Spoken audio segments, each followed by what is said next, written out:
Hello and welcome to the Retirement Readiness webinar hosted by Pearl Planning. I'm Melissa Joy, founder and financial planner of Pearl Planning, and I'll be your host today. Retirement is a topic on the mind of most Americans. Today we'll explore readiness tips as well as the latest data on our retirement landscape.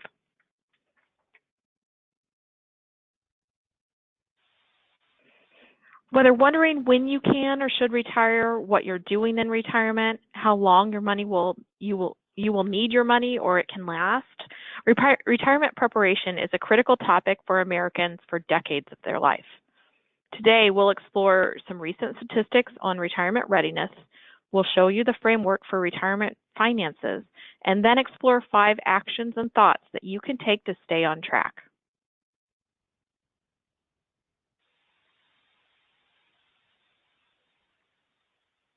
There's a knowledge gap when it comes to retirement.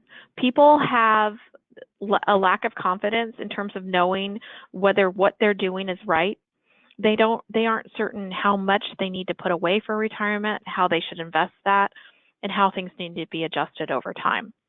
This is some data that you can see from a 2018 survey of plan participants in retirement plans sponsored by JP Morgan. So this is real-time data showing the lack of confidence for Americans regardless of their age. And this is critical for us to consider. And if you feel less confidence in terms of knowing about your own retirement picture, rest assured you're not alone. So what I tell people is you need to take care of yourself first. And there are a lot of competing interests when it comes to retirement, other things that seem important to you today. First of all, there's your current needs, whatever they may be.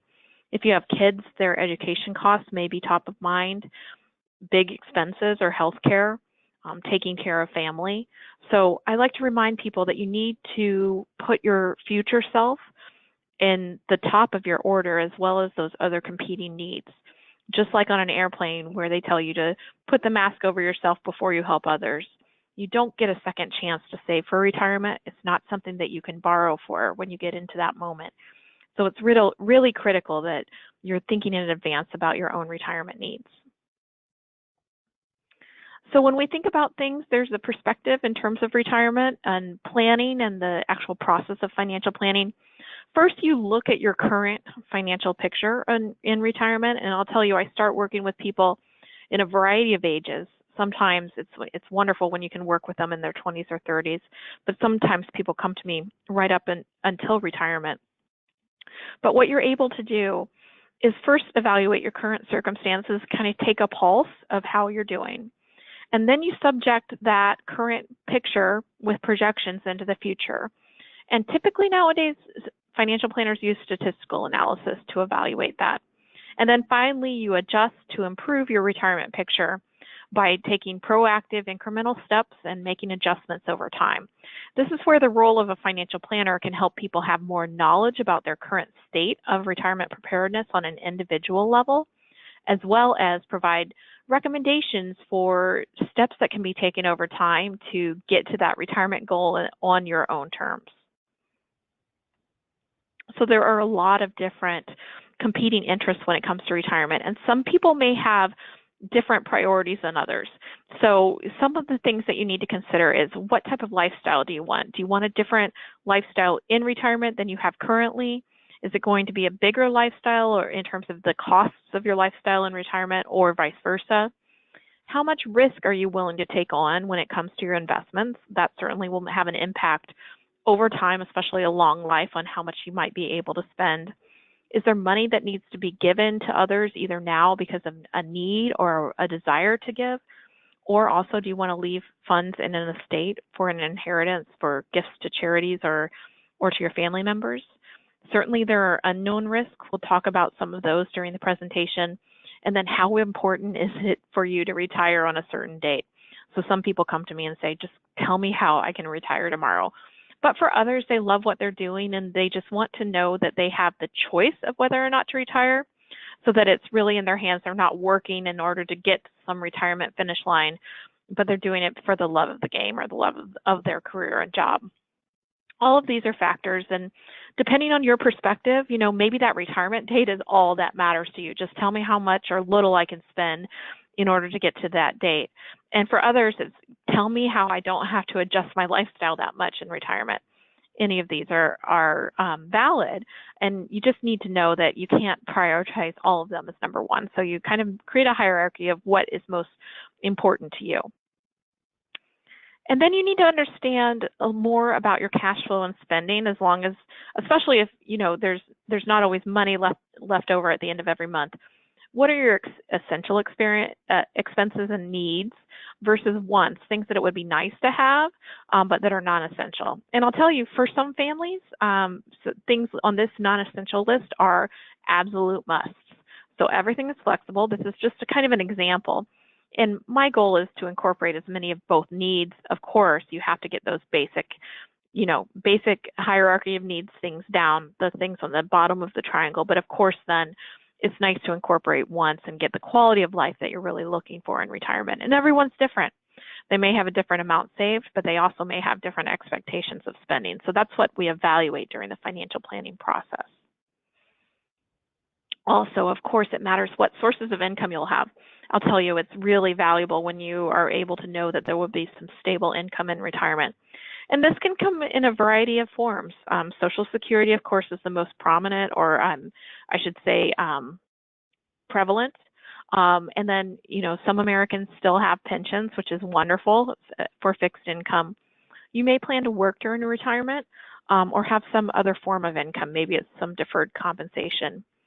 And then, of course, your retirement assets can include a variety of different financial accounts, including 401ks, IRAs, annuities, brokerage accounts, investment accounts, and other savings. So it's important to know all of these, put them on the table, and determine, for the ones that aren't earmarked for something else, how you can incorporate them into your retirement plan. And then, of course, there are some other considerations. So many Americans may have a more sizable piece of real estate than they plan to have as they age. So that could be incorporated into a plan. Perhaps they'll receive an inheritance, or they may actually have some obligations to support family members over time. Do they have a goal of leaving a legacy? Are there life insurance assets or other support and for risk management? All of these are taken into consideration as you evaluate your personal financial picture. And this makes everyone a little bit different. So when we get into the actual nuts and bolts of retirement, I'll tell you, you're not alone if you don't know exactly what it's going to look like. I start by saying, what are you really looking to understand? And sometimes it's just, where's my paycheck coming from? Which account each month to replicate that paycheck that came from your employer in the past? There are a few ways to look at things, and I look at them from the way things used to be to kind of a more modern perspective. Back in the day, people liked to just clip coupons from bonds in retirement. And it was great because bonds had a higher yield, and also people relied more on pension income because that was the predominant way that retirement plans worked for those that were employed. So dividends and interest might be paid as they were received. There was a big stumbling block for this type of focus as we got into the last 15 or 20 years, because interest rates became very low. So in order to get the yield you would be looking for, you really had to stretch into some riskier areas to get that income. Then there's strategies where if capital gains are paid out, those could be paid in cash in order to replenish or get paid in addition to dividends and interest. Now, this is maybe not the most tax efficient type of strategy. And again, you're looking for, big lump sum distributions. I think one of the most popular forms that I use for many clients is to look across all of the different holdings and also take taxes into mind and really look at a total return perspective. So any type of asset is kind of fair game to use during retirement, and it's a little more complex. We could have an entire presentation just on this slide. But in essence, you're looking across portfolios to keep them balanced, and then finding those paychecks in retirement with the fully invested total return strategy. So let's shift gears for a moment. I want you to think of 5 things that I think will help you kind of give yourself a framework for thinking about retirement. First, prepare for the unexpected. A lot of people, have one game path. I can think of one particular client that said, on this day when my son goes off to college, I'm going to put in my notice and retire. So there's a specific date in mind. But not everybody has the same outcomes. Sometimes life gets in the way. So whether it's living a long life, which can be a challenge in retirement, outliving your funds, spending or withdrawal patterns, unknown what ifs, whether it's a disability, so you need to leave work early, inflation, which has been relatively low for the last 20 years, but could creep up at any time, or risk of the stock market. The market was down recently, and how does that impact your retirement picture? It's helpful if you have a plan in general, because then you can look and say, how much are we impacted? This is an interesting statistic. So this is a look at when people expect to retire. So about 75% of workers think they'll be retiring at around age 65. It's a nice round number, and it happens to be very closely correlated to when Medicare starts. So that's important for healthcare purposes, and when Social Security's full retirement age used to be. But in reality, the experience of actual retirees is that many end up no longer working after age 62. So the expectation versus reality is very different. And there's a variety of reasons that may happen. Perhaps there was a disability or health, or there was downsizing. It's just a more difficult job market for older workers. Skills may have changed, or they may need to take time to care for members of their family, especially if you're sandwiched between parents and children. So the way your plan doesn't always go accordingly, but having a plan gives you the flexibility to evaluate what would happen if something unexpected like earlier retirement came through. Number two, so many retirees are thinking about healthcare. So I just mentioned that a lot of people retire at age 62 instead of 65. Well, that's a big deal, because then you need to figure out your healthcare for 3 years before Medicare starts and make sure you're able to be insured. In some cases, the Affordable Care Act has certainly helped with access, but that's not, the picture looking forward is less clear. Here's a look at the average spending patterns of households over time. And what you can see on the base there in the orange is that healthcare is one of the few expenditures in retirement that actually increases. This is taken from actual data of retirees. It's people with JP Morgan Chase bank accounts who are deemed to likely be millionaires. So not just, kind of dollars in, dollars out. These are people with real financial assets. It's looking at their average expenditure over time. So your people ages 45 to 54 are spending much more than those over 75. So a lot of times in retirement projections, we're thinking that you're spending the same amount over time. But in reality, for many Americans, there's a natural inclination to spend less, stay closer to home after you get done with those go-go first years of retirement, which hopefully lasts long where you're healthy. So that's something to keep in mind as well. And health savings accounts are very desirable if you're thinking about retiring before that Medicare age. In a health savings account, you have the opportunity to get a tax deduction if you're using a high deductible plan and contributing to a health savings account. A lot of people turn right around and use that money for their expenses during that current calendar year. But if you save this money and invest it, you're able to take it out tax-free over time. It can compound kind of like a Roth IRA. And if the money is spent on a qualified healthcare cost, it can be taken out tax-free. So this is a wonderful vehicle if you know you're going to be retiring earlier than Medicare age, to give you some extra funds needed to use for healthcare in those early years of retirement, and is underutilized by Americans in general. Third, understand Social Security. So a claiming decision on Social Security is certainly an important topic. Most Americans claim Social Security closer to age 62, and the reality is that's probably because they need it. Less Americans work after those ages, and not as many people have funds saved for retirement. So that's just the reality. But if you have the flexibility to save, this looks at the assumption that you would otherwise withdraw from your portfolio versus taking it out, and there's break-even points somewhere between your age 80 and 90 for most Americans, depending on the return rate, where it's better to wait to claim. And certainly if you're working up to age 70, it's great because you get a raise every year for waiting to take Social Security, which really benefits you if you live a longer life. And of course, it's always uncertain how long you're planning for in retirement. We hope for a long and healthy life for the people that we work with, but it's not always the case. But in the event of a very long life, then being paid more Social Security just means that you collect more over time. Also, bump up your retirement contributions each year. This is really the best way I can find if you have a gap between what you're currently saving and what you need to be saving to get to that, to the right target area without kind of choking yourself in your budget in in one fell swoop. So here are some checkpoints, and this is a recorded presentation, so you can look back if you don't have enough time. But let's say that you're age 45 and you are currently making about $100,000 a year. This is just a rule of thumb checkpoint. It's not personalized to you, but perhaps you need about $400,000 saved in a retirement account. And if you're below that, then maybe there needs to be some catch up. Certainly, this, like I said, this is a very quick and dirty way to look at where you might need to be. But it's something I recommend is to kind of take into consideration what exactly needs to be done or changed.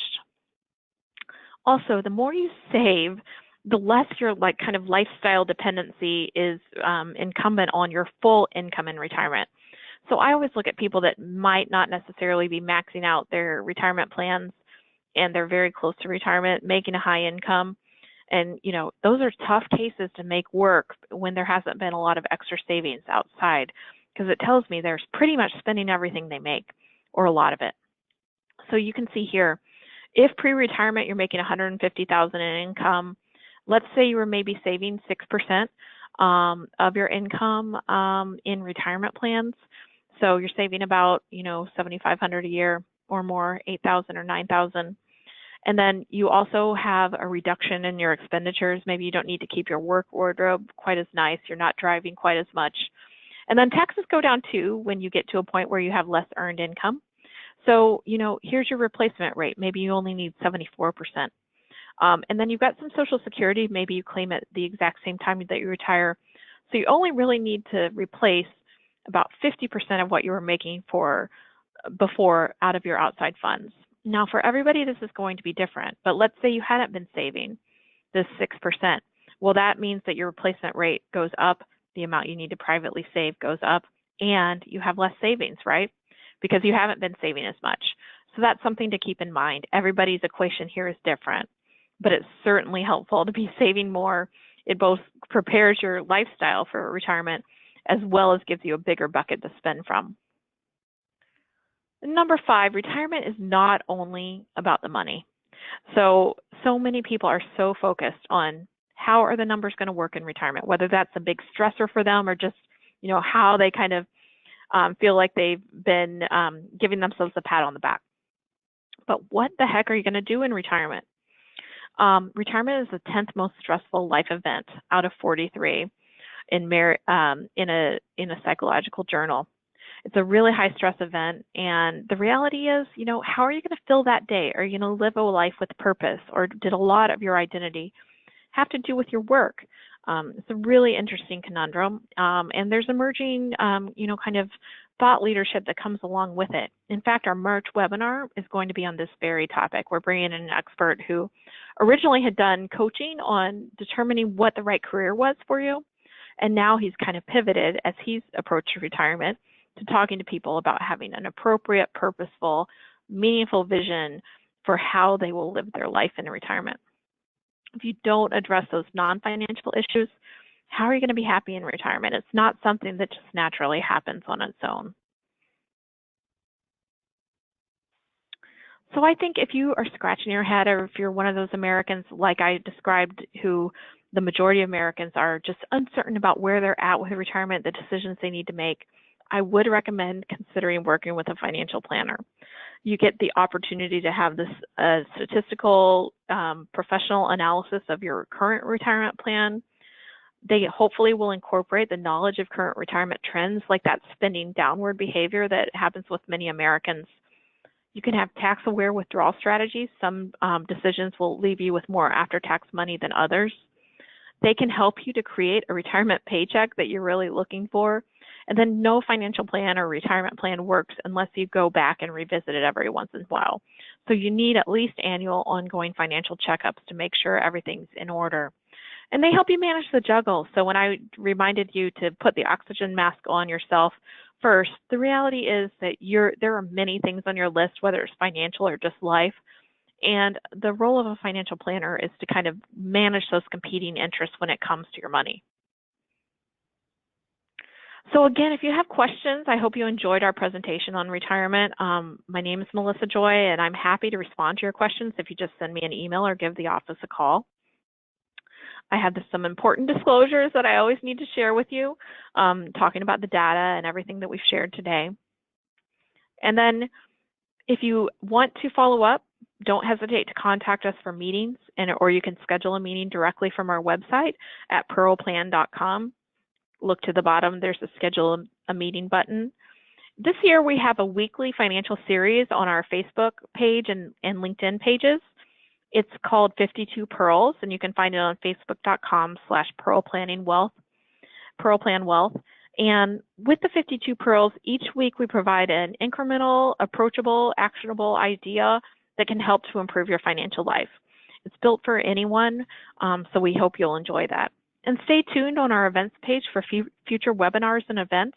We like to keep you informed on the latest topics, whether it's retirement, education, budgeting and cash flow, or leaving a legacy. So each month we bring you a different webinar on topics that we think will help and inform you. So with that, thanks for spending some time with us today, and have a great afternoon.